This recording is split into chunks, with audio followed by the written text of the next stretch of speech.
Le problème théologico-politique est depuis ces dernières années abondamment traité à la faveur des œuvres de Carl Schmitt et plus largement des débats relatifs à la place des religions dans la sphère publique politique.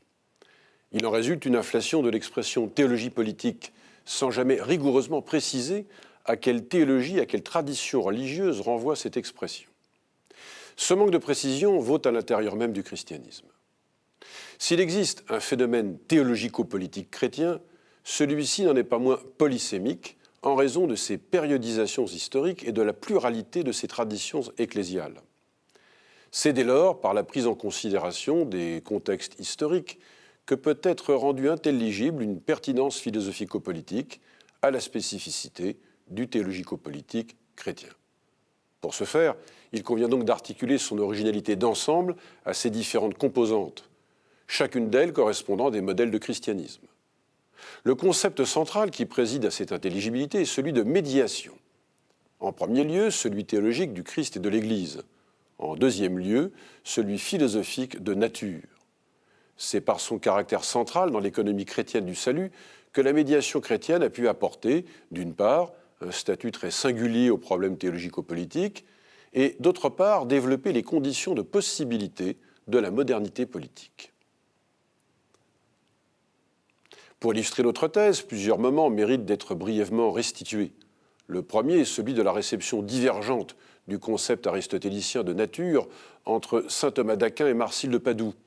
Réception divergente qui se vérifie dans la conciliation avec le pontificat romain pour le premier et dans son opposition pour le deuxième. Le deuxième moment clé est celui des réformes protestantes et la réception de la doctrine des deux cités de saint Augustin par Luther et Calvin.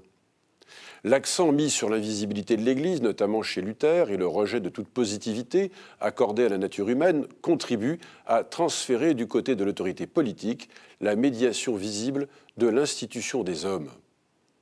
Troisième moment clé, à la faveur des guerres civiles de religion, le juriste Bodin peut penser sa théorie de la souveraineté.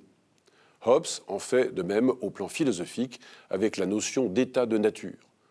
Par ce concept, c'est l'antique postulat aristotélicien de nature qui est mis en cause.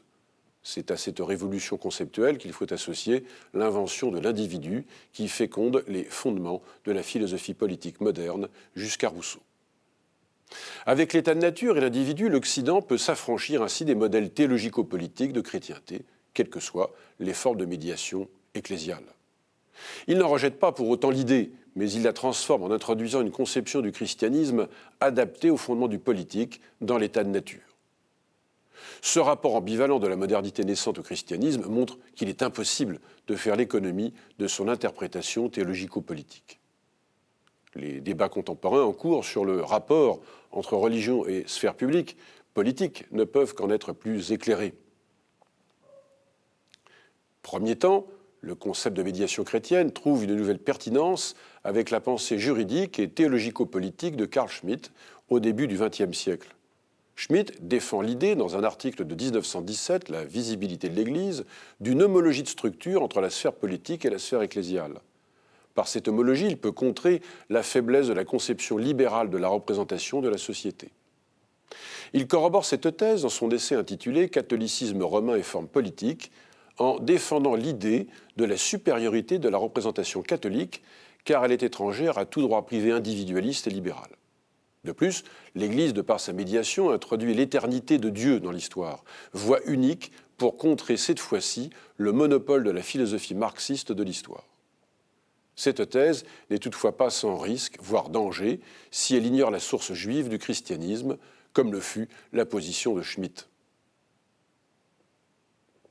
Deuxième temps, par rapport à ce danger, la pensée philosophique de Franz Rosenzweig est très féconde.